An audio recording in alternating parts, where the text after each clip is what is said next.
Nós leremos na primeira carta do apóstolo Paulo aos Tessalonicenses, do capítulo 2,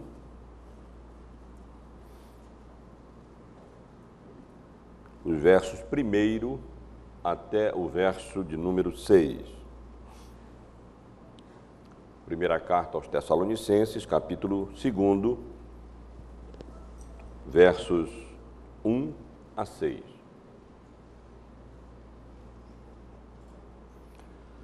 Diz assim, irmãos, essa porção da palavra do Senhor. Porque vós, irmãos, sabeis pessoalmente que a nossa estada entre vós não se tornou infrutífera. Mas apesar de maltratados e ultrajados em Filipos, como é do vosso conhecimento, tivemos ousada confiança em nosso Deus para vos anunciar o Evangelho em meio de muita luta. Pois a nossa exortação não procede de engano, nem de impureza, nem se baseia em dolo. Pelo contrário, visto que fomos aprovados por Deus, a ponto de nos confiar Ele o Evangelho, assim falamos, não para que agrademos a homens, e sim a Deus, que prova os nossos corações. A verdade é que nunca usamos de linguagem de bajulação, como sabeis, nem de intuitos gananciosos, Deus é disto testemunha. Também jamais andamos buscando glória de homens, nem de vós, nem de outros. Meus irmãos, a promoção do reino de Deus, muito frequentemente, é acompanhada de perseguições, de calúnias e de muita tribulação. Uma coisa que nós podemos ver claramente no nosso estudo no livro de Atos dos Apóstolos é exatamente essa verdade. Sempre que o Evangelho ia sendo anunciado em verdade e graça,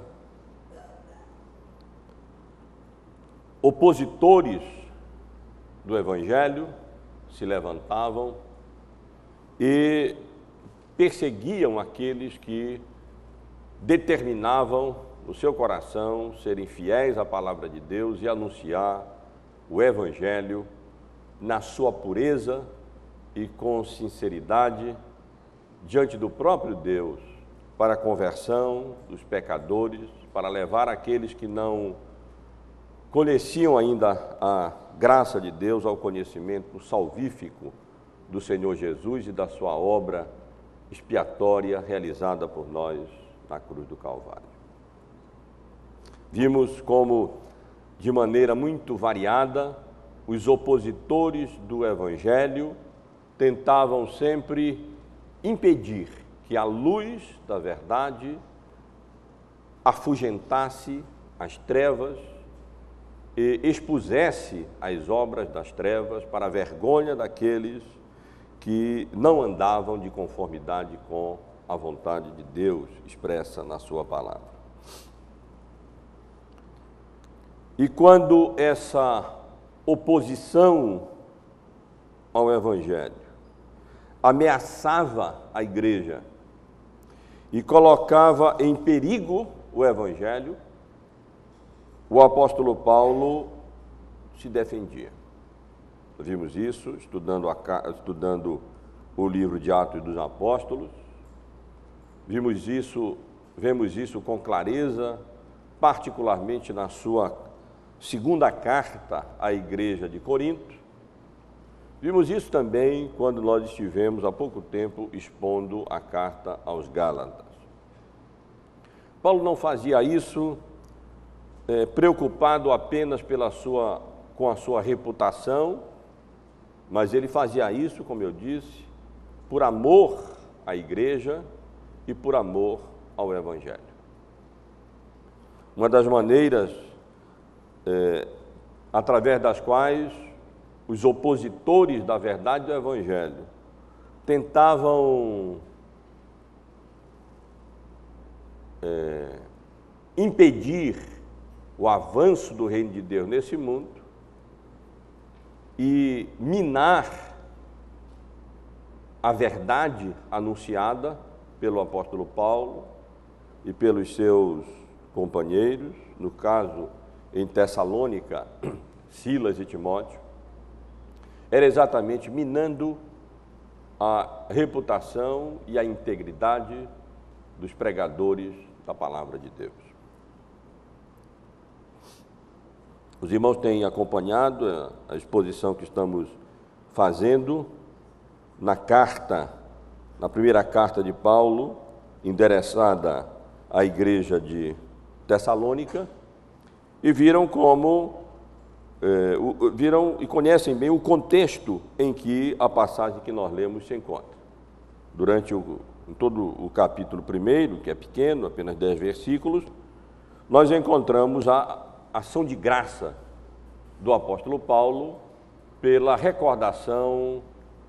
grata recordação que ele tinha dos membros da igreja de Tessalônica. Ele recordava especialmente diante de Deus a operosidade da fé daqueles irmãos, a abnegação do amor deles, bem como da firmeza da esperança que eles haviam depositado em Cristo Jesus.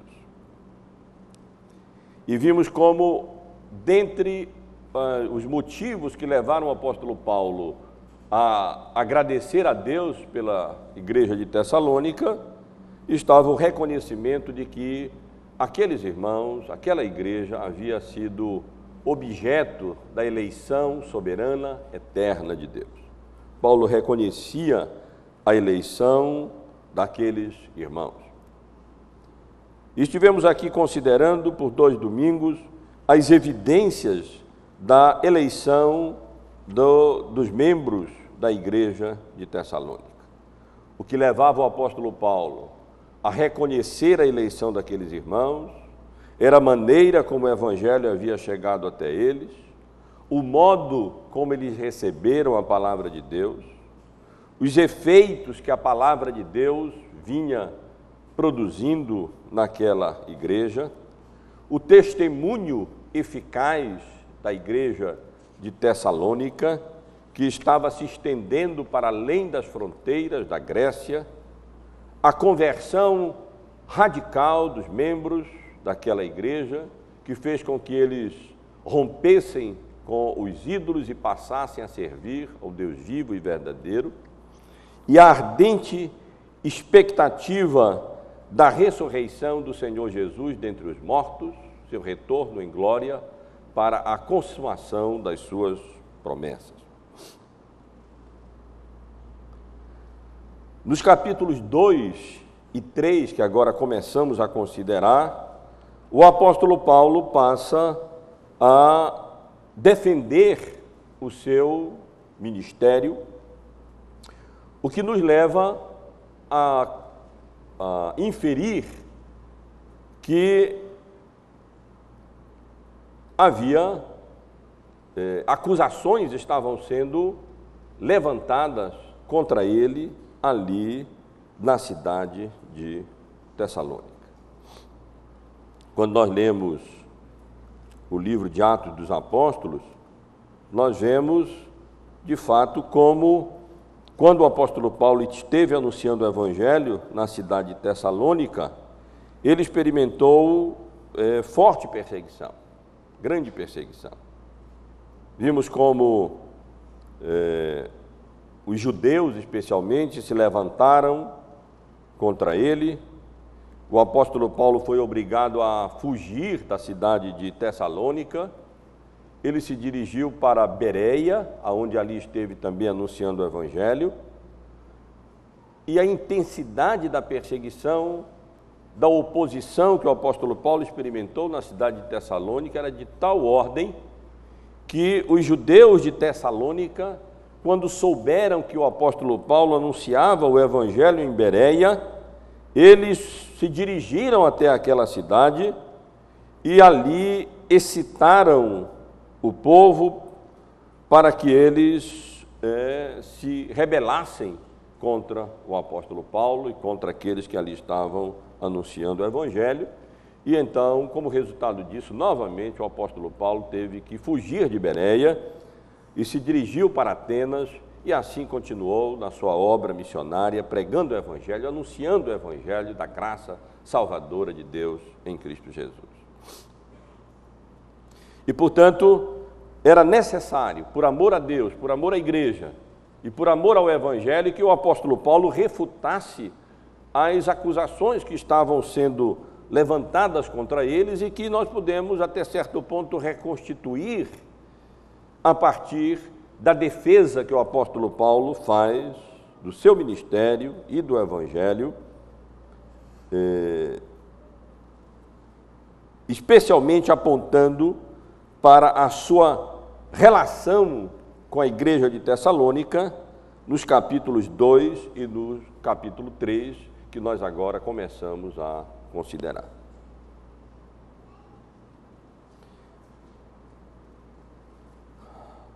O nosso texto, portanto, versos 1 a 6 do capítulo 2, é parte dessa defesa que o apóstolo Paulo faz apresenta do seu ministério. E ele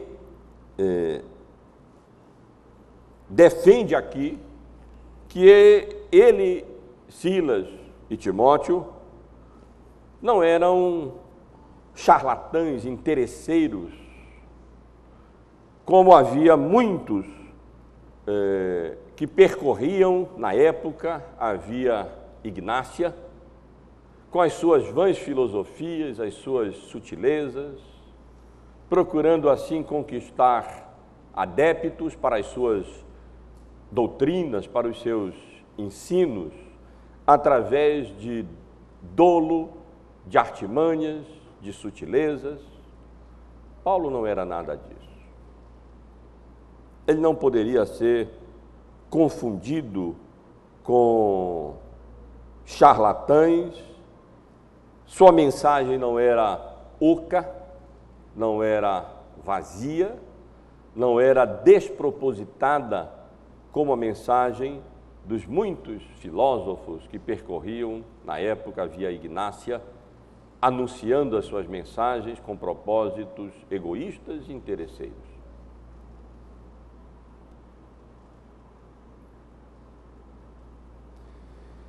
E o apóstolo Paulo, portanto, defende, meus irmãos, o seu ministério, apresentando algumas características que vale a pena nós considerarmos de um ministério genuíno. Esse é o assunto, esse é o nosso tema, com base nesses versos que nós acabamos de ler.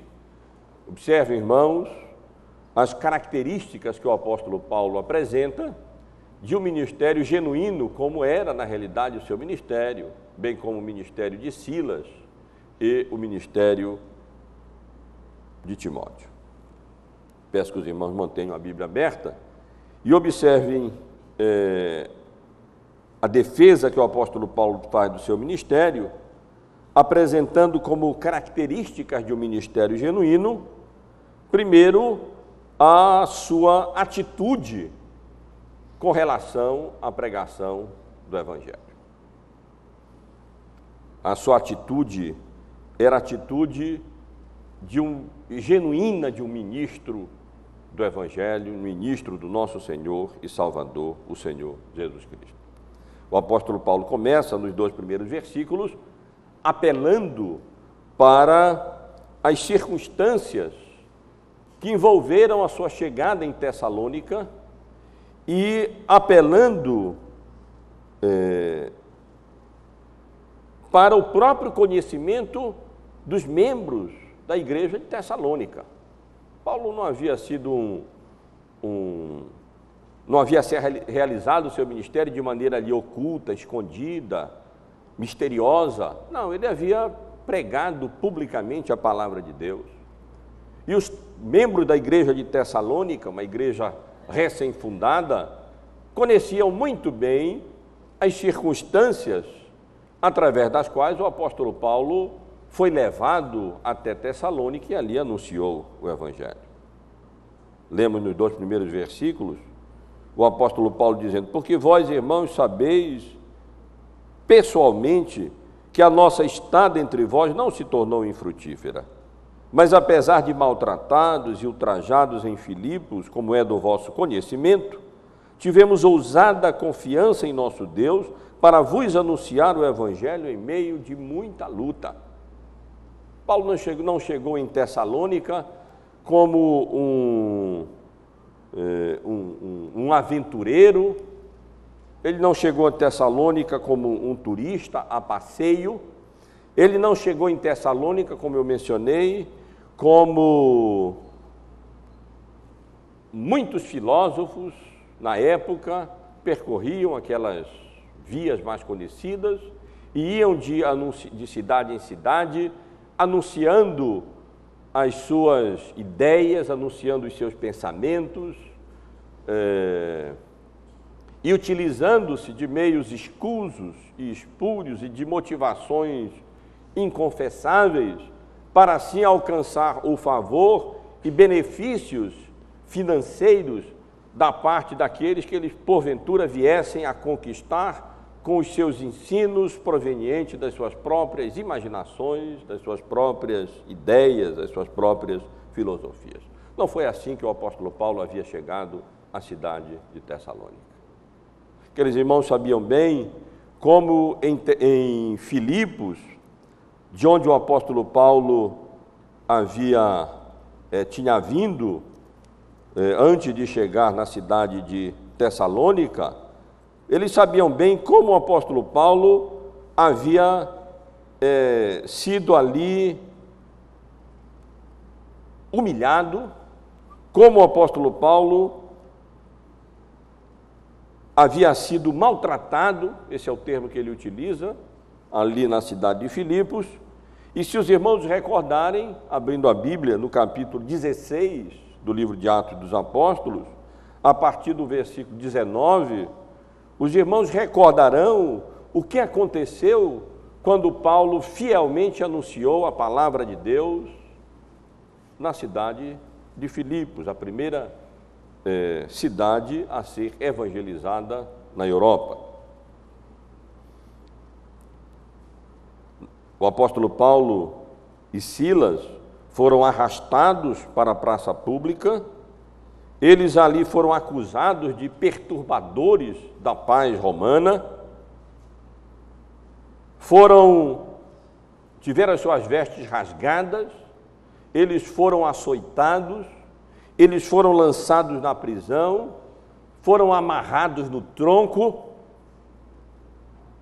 e dessa maneira, apesar de Paulo ser um cidadão romano, ele foi muito maltratado e humilhado, e foi nessas condições que Paulo teve que sair de Filipos e chegou a Tessalônica, aonde anunciou o Evangelho. Quando chegou em Tessalônica, Paulo ainda trazia as cicatrizes dos açoites que ele havia recebido por pregar o Evangelho na cidade de Filipos.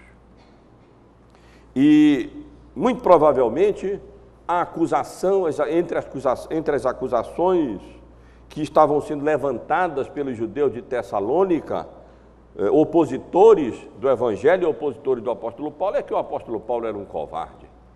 Vejam, ele esteve aqui como um desses filósofos que pregavam o Evangelho. Assim que surgiram algumas dificuldades, ele fugiu, foi para outra cidade, nunca mais retornou, não está sinceramente preocupado com vocês, ele não passa de um oportunista, não passa de alguém, de um charlatão, não passa de um desses muitos filósofos que ensinam seus ensinos próprios, e assim eles tentavam minar a autoridade do apóstolo Paulo, e o apóstolo Paulo foi obrigado a escrever e a dizer: os irmãos sabem que eu não sou nada disso. Vocês são testemunhas de como foi que eu preguei o Evangelho a vocês.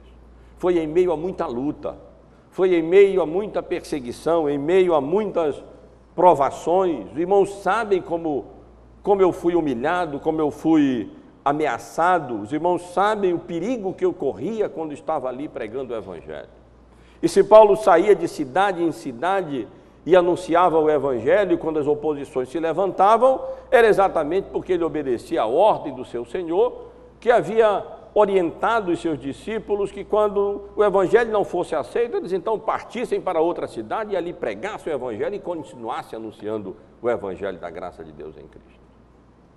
Paulo não era um covarde. O apóstolo Paulo era um homem ousado e corajoso.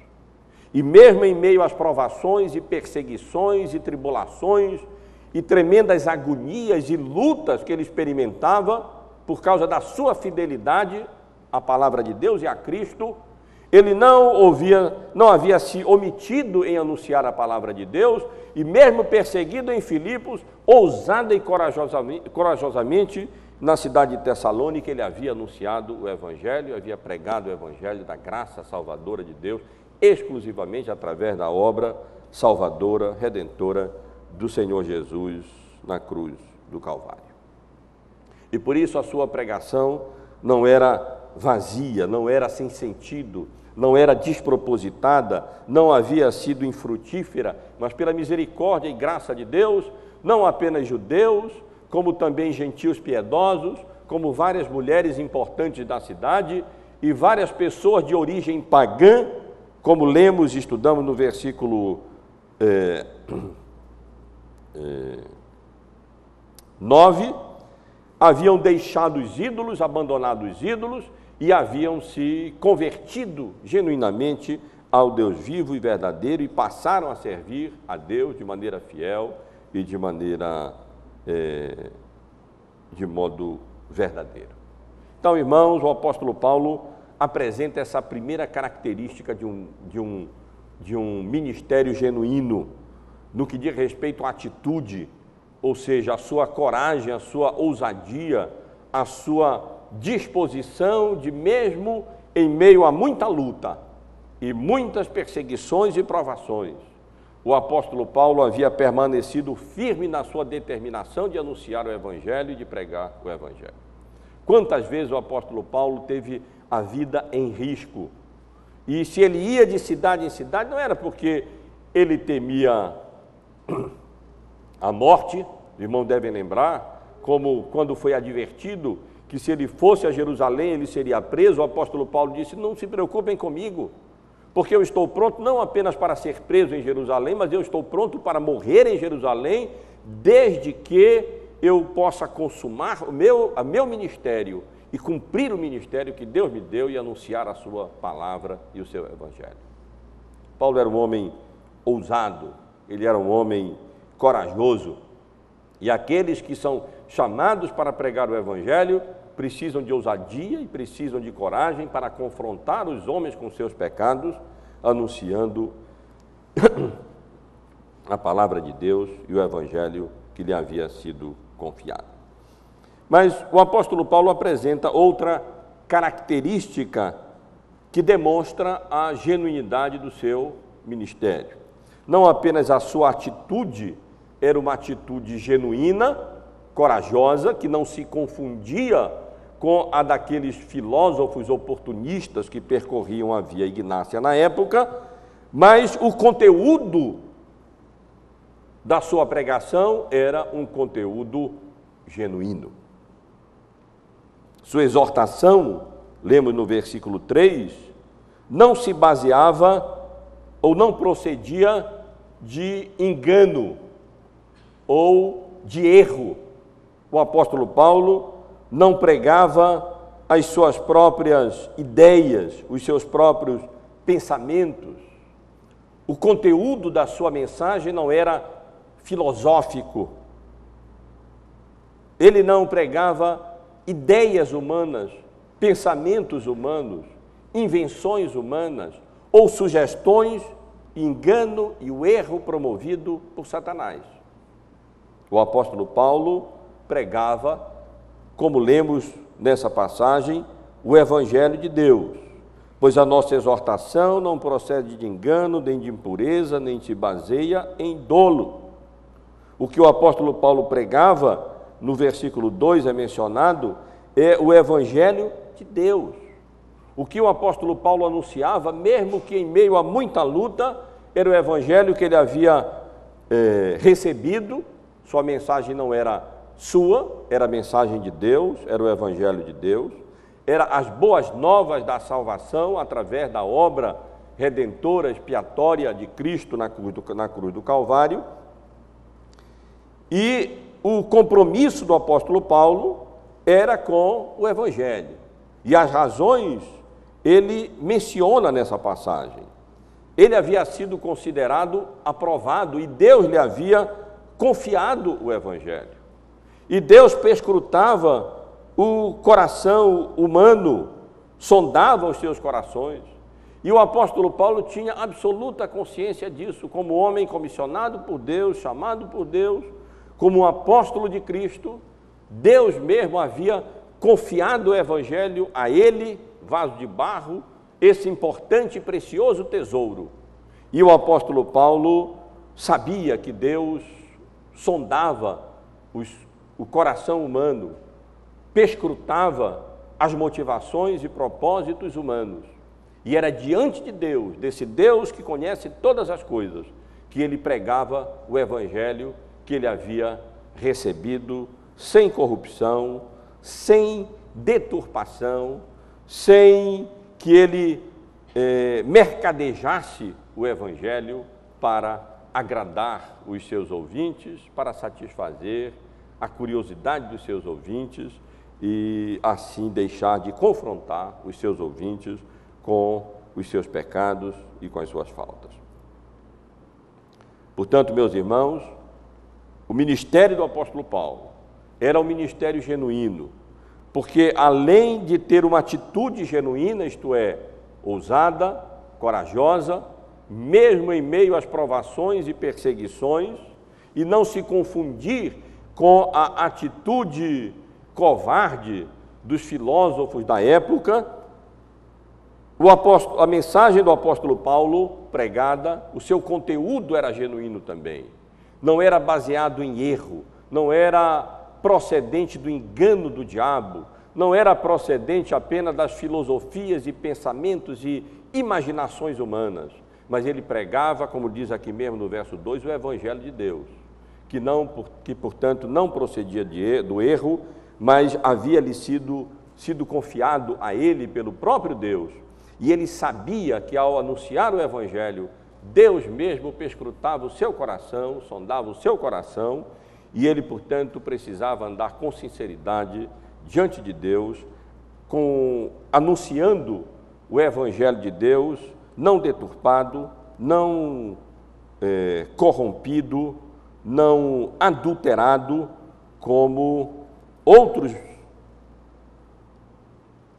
supostos apóstolos, falsos evangelistas anunciavam o Evangelho. Quando o apóstolo Paulo, pouco depois da sua estadia em Tessalônica, em Corinto, ele posteriormente escreve a sua carta à igreja de Corinto, o apóstolo Paulo ressalta exatamente isso no capítulo 2 da sua carta, quando ele diz que porque não estamos como tantos outros, mercadejando a palavra de Deus, antes em Cristo é que falamos, na presença de Deus, com sinceridade e da parte do próprio Deus. Paulo pregava o Evangelho sem adulterá-lo. Paulo pregava o Evangelho na presença de Deus, com sinceridade, da parte do próprio Deus.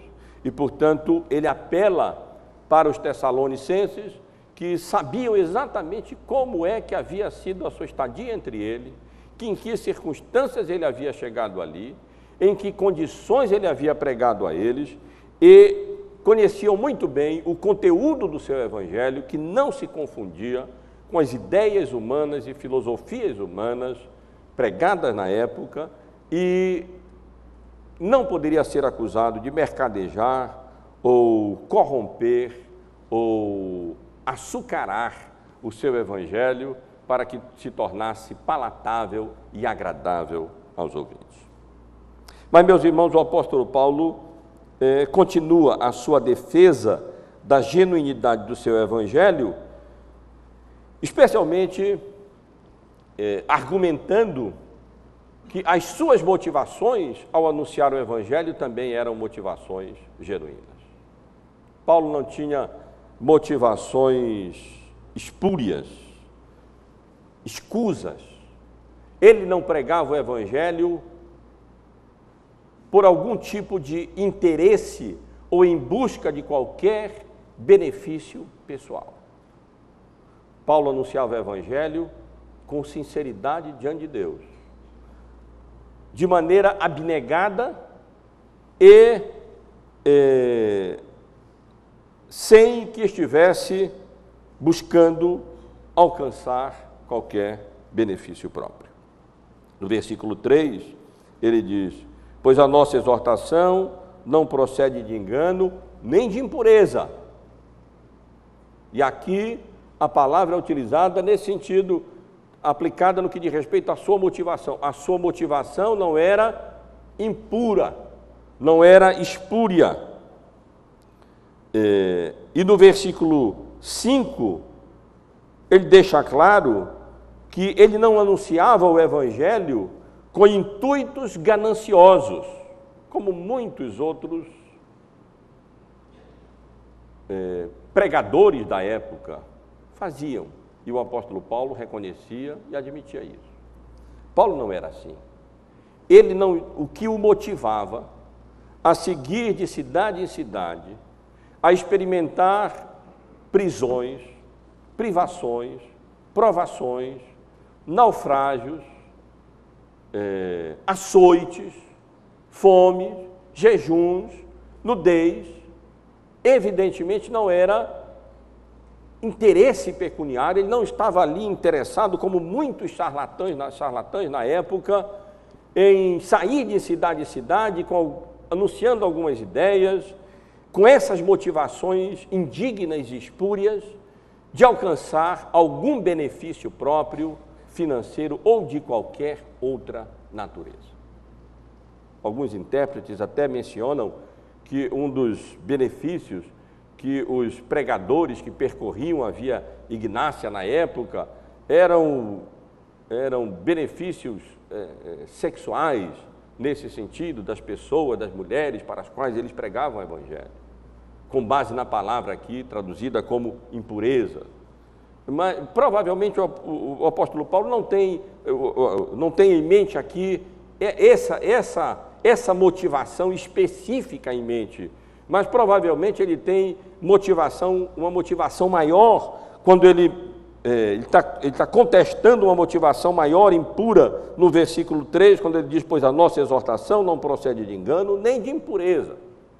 Porque no versículo 5, como eu mencionei, ele menciona os intuitos gananciosos, e possivelmente a ideia que o apóstolo Paulo tem aqui é mais geral. Ele quer dizer: eu, quando prego o evangelho, eu não tenho nenhum propósito, nenhuma motivação inconfessável, ou impura ou espúria, a não ser aquela de agradar ao meu Senhor e não agradar a homens. Entre as motivações impuras, provavelmente o que o apóstolo Paulo tem em mente, além do benefício financeiro, da motivação do intuito ganancioso, é a busca do reconhecimento, ou da admiração, ou da honra, ou, como ele diz no versículo 6, da glória de homens, seja dos Tessalonicenses ou de qualquer outra pessoa. É o que ele diz aqui no verso 6. Também jamais andamos buscando glória de homens, nem de vós, nem de outros. Portanto, irmãos, Paulo defende a genuinidade do seu ministério, defendendo a sua motivação diante de Deus. E os Tessalonicenses eram testemunhas disso. O apóstolo Paulo não anunciava o evangelho porque ele tivesse alguma motivação inconfessável ou espúria, como, por exemplo, a motivação financeira, de alcançar algum benefício financeiro, através dos seus ensinos, ou ainda alcançar o reconhecimento, a honra, o louvor, a admiração ou a glória de homens, fossem quem fossem eles, tessalonicenses ou em qualquer outra cidade e igreja aonde o apóstolo Paulo desenvolvia o seu ministério. Paulo não andava em busca do reconhecimento humano. O que ele andava em busca era do reconhecimento de Deus. Paulo não andava interessado em agradar os seus ouvintes. Ele estava interessado em agradar a Deus. Essa era a sua motivação.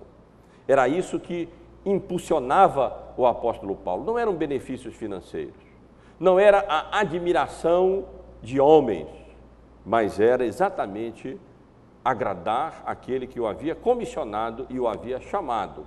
E para isso, se necessário fosse, Paulo estava pronto não apenas para ser apedrejado, não apenas para ser preso, mas até mesmo para morrer, desde que com a graça de Deus ele permanecesse fiel ao seu ministério e pudesse dizer, como ele viria a dizer, que ele havia completado a carreira, guardado a fé e sabia que a coroa da justiça lhe estava reservada porque ele havia sido fiel ao seu Senhor, suas motivações não eram espúrias, não havia mercadejado o conteúdo do seu evangelho, da sua pregação, e a sua atitude não havia sido covarde, mas havia sido ousada e corajosa, mesmo diante de muitas lutas, tribulações, provações, perseguições, calúnias e difamações. E, finalmente, meus irmãos, o apóstolo Paulo argumenta que o seu ministério é genuíno porque os métodos que ele utilizava eram métodos genuínos também.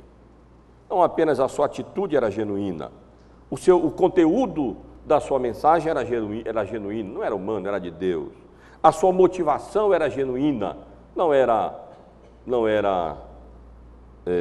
interesseira, não era gananciosa, nem buscava admiração, reconhecimento, louvor ou honra de homens. Mas o apóstolo Paulo argumenta que a própria maneira dele pregar o evangelho, os seus métodos não tinham nada a ver com os métodos escusos e espúrios, não apenas dos filósofos que, como eu disse, na época eram conhecidos por percorrer aquelas vias romanas, utilizando-se de artimanhas e às vezes de artes mágicas até, ou então do uso de uma linguagem de retórica bem desenvolvida ou sofista para enganar os seus ouvintes e assim alcançar benefícios através daquelas metodologias espúrias e escusas. O apóstolo Paulo diz, no versículo 3, a nossa exortação não procede de engano, nem de impureza, nem se baseia em dolo, nem se fundamenta nesses métodos espúrios e inconfessáveis e escusos de convencimento dos seus ouvintes para que pudessem então alcançar qualquer tipo de benefício deles. Paulo não fazia isso. Não imitava os filósofos da época, não imitava aqueles que praticavam as artes mágicas da época e não imitava aqueles falsos apóstolos da época que pregavam aquilo que seus ouvintes queriam ouvir e que mercadejavam o evangelho e que aguavam o evangelho para que então pudessem ser bem-sucedidos e alcançar o louvor e a admiração dos homens. Paulo não fazia isso. E novamente citando as suas cartas à igreja de Corinto, nós vemos que quando o apóstolo Paulo escreveu a sua primeira carta à igreja de Corinto, aonde também o seu ministério estava sendo questionado, a sua integridade como apóstolo de Cristo estava sendo questionada, o apóstolo Paulo escreveu dizendo: eu, irmãos, quando fui ter convosco, anunciando-vos o Evangelho de Deus, não o fiz com ostentação de linguagem ou de sabedoria, porque decidi nada saber entre vós, senão a Cristo Jesus e este crucificado. Na realidade, foi em fraqueza, em temor e grande tremor que eu estive entre vós. A minha palavra e a minha pregação não consistiram em linguagem persuasiva de sabedoria humana, mas em demonstração de espírito e de poder, exatamente para que a vossa fé não se apoiasse em sabedoria humana, e sim no poder de Deus. E na sua segunda carta, no capítulo 4, no versículo 2, o apóstolo Paulo diz, pelo contrário, rejeitando as coisas que por vergonhosas se ocultam, não andamos com astúcia, nem adulterando a palavra de Deus, antes nos recomendamos a consciência de todo homem na presença de Deus, pela manifestação da verdade. Meus irmãos, essa passagem quase que não dá para ser assim dividida, como os irmãos percebem que eu não estou podendo dividir, como se esses versículos ensinassem isso, aqueles outros versículos ensinassem isso, como muitas vezes acontece. Não, na realidade, todas essas características, elas estão intimamente relacionadas.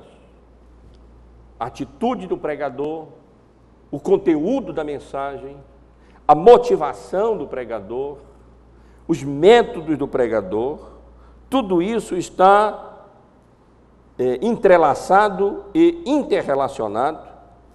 E aqui, mas de um modo ou de outro, o apóstolo Paulo deixa claro que a sua pregação não era baseada em astúcia, não era baseada em artimanha, não era baseada em manipulação, não era baseada em truques, não era dizer, seu ministério não foi desenvolvido através de manipulações da arte da retórica ou coisa semelhante. Paulo não usava de linguagem bajuladora, como ele mesmo diz aqui no versículo 5. A verdade é que nunca usamos de linguagem de bajulação no vosso meio, apenas para agradar os ouvintes e alcançar o favor dos ouvintes e assim extrair deles algum benefício, fosse financeiro ou fosse em termos de reconhecimento, de reputação, de honra, de admiração ou coisa dessa natureza. Paulo não estava ali anunciando o Evangelho através de métodos que pudessem apenas agradar a homens. Ele não fazia isso. Os seus métodos eram honestos, a pregação simples do Evangelho, sem artifícios enganadores para alcançar resultados premeditados que não se baseassem no poder do Espírito Santo de Deus e na verdade do Evangelho, mas em linguagens de retórica, em exposição de sabedoria humana, em ideias ou filosofias próprias, mas o apóstolo Paulo estava profundamente comprometido com o Evangelho e, portanto, ele poderia argumentar, como argumenta aqui, em defesa da genuinidade do seu Evangelho, demonstrando que a sua atitude havia sido genuína. Ele não era um daqueles filósofos apenas, mas eles corajosamente, em meio à luta e tribulação, havia anunciado o Evangelho. Seu conteúdo era genuíno. Ele não pregava ideias humanas, filosofias humanas, conceitos humanos. Ele pregava o Evangelho de Deus, que lhe havia sido confiado.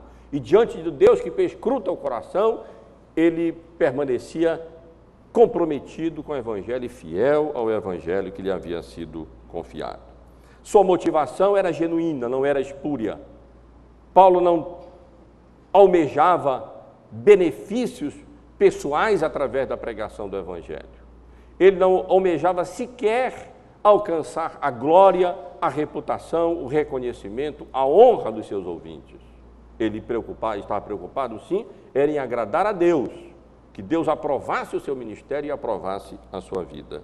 E os métodos utilizados por Paulo, como vemos aqui, também não eram métodos espúrios, eram métodos genuínos, a pregação simples do Evangelho, porque ele mesmo, como declara, e li com os irmãos, na primeira carta aos Tessalonicenses, havia determinado nada a saber entre vós, e ao invés de pregar sabedoria humana ou ostentação de linguagem humana, ele havia determinado anunciar a Cristo Jesus, o evangelho que lhe havia sido anunciado, sem corromper, mercadejar ou aguar a palavra de Deus, mas independentemente da reação dos ouvintes, o apóstolo Paulo permanecia fiel ao conteúdo, com motivações santas e genuínas e com a utilização de métodos adequados e genuínos e sinceros e verdadeiros na sua proclamação do Evangelho. Eu quero apenas concluir, meus irmãos, esses comentários, essas considerações acerca da genuinidade do ministério do apóstolo Paulo, trazendo essas lições para o nosso contexto e para a nossa época e para o nosso tempo. E quero aplicar essa mensagem, essa passagem bíblica, as lições que nós encontramos aqui, em primeiro lugar, ressaltando como nós não precisamos e não devemos estranhar essas reações negativas, adversas, essas oposições, quando nós anunciamos o Evangelho em verdade e com sinceridade diante de Deus. Na realidade, nós devemos esperar que isso aconteça. O diabo não se agrada quando o Evangelho é anunciado em verdade. E ele se opõe, e ele lançará de todos os instrumentos e meios e armas que ele dispuser para impedir que o Evangelho seja anunciado em verdade e o seu reino, as trevas, o caráter tenebroso do seu reino seja revelado, desmascarado e descortinado diante de si. Ele reage, ele se opõe. E uma das maneiras através das quais o diabo reage é exatamente minando a integridade daqueles que anunciam o Evangelho, porque ele sabe que se assim for feito, se ele for bem sucedido nesse propósito, a própria mensagem será desacreditada e então o avanço do reino de Deus será impedido ou pelo menos retardado. Mas é muito importante, meus irmãos, que os ministros do Evangelho possam defender a sua integridade como o apóstolo Paulo pôde defender aqui, dizendo, vocês sabem. E Deus é testemunha, como o apóstolo Paulo diz aqui. Mais de uma vez o apóstolo Paulo sugere exatamente isso, porque vós, irmãos, sabeis pessoalmente que a vossa estada entre vós não se tornou infrutífera. Vocês sabem perfeitamente que, apesar de maltratados e ultrajados em Filipos, como é do vosso conhecimento, tivemos ousada confiança em nosso Deus para vos anunciar o Evangelho em meio a muita luta. Paulo podia apelar para os membros da igreja de Tessalônica e dizer, vocês sabem como foi que nós estivemos pregando o Evangelho entre vós. Vocês sabem que nós não tivemos motivação espúria. Vocês sabem que nós não utilizamos métodos espúrios, escusos. Vocês sabem que nós, no sentido de Paulo, Silas, Timóteo, nós não corrompemos o Evangelho como quando estivemos pregando o Evangelho entre vós. Isso, meus irmãos, é muito precioso e importante o ministro do Evangelho poder dizer, vocês sabem como foi o meu ministério entre vós. Vocês sabem o que me levou a pregar o Evangelho. Vocês sabem que não foi por motivação escusa, porque não precisava disso. Vocês sabem que não foi por motivo interesseiro, e vocês sabem que eu não corrompi o Evangelho, e vocês sabem que eu não utilizei de métodos escusos apenas para agradar os ouvintes e alcançar, assim, o favor e o benefício dos ouvintes. Deus nos dê a graça, meus irmãos e irmãs, de nessa época tão conturbada, em que o Evangelho se encontra tão desacreditado, e as igrejas evangélicas mais desacreditadas ainda, e os ministros do Evangelho ainda mais desacreditados. Deus nos dê a graça de exercermos, nós, ministérios, que nos permitam dizer olhando para a igreja, vocês sabem como foi que eu vos preguei o Evangelho, como eu tenho realizado o meu ministério, sem motivações escusas, sem buscar lucro, sem estar interessado em alcançar o favor dos homens, apenas agradando uns e outros a todo custo, mesmo à custa de mercadejar o conteúdo da própria palavra de Deus e mercadejar o conteúdo do Evangelho. E através da utilização de métodos escusos, como a bajulação, a linguagem bajuladora, artifícios de retórica e coisas dessa natureza. Que Deus nos abençoe, Deus nos dê a graça de podermos, como o apóstolo Paulo, dizer, vocês sabem. E também poder dizer, como o apóstolo Paulo disse, Deus é testemunha, porque diante dele é que nós pregamos o Evangelho, à luz dos seus olhos perscrutadores, que nos confiou o Evangelho, é que nós fazemos isso. E, portanto, a nossa atitude é correta, é genuína. O conteúdo do nosso Evangelho é bíblico. As motivações que nos levam a consagrar a nossa vida ao anúncio do Evangelho são santas, não são impuras. E os métodos, a maneira como nós anunciamos o Evangelho, não é através de linguagem bajuladora ou de artifícios de retórica para alcançar o benefício, a reputação, a honra, a glória ou quaisquer outros tipos de benefícios humanos. Deus nos abençoe, irmãos.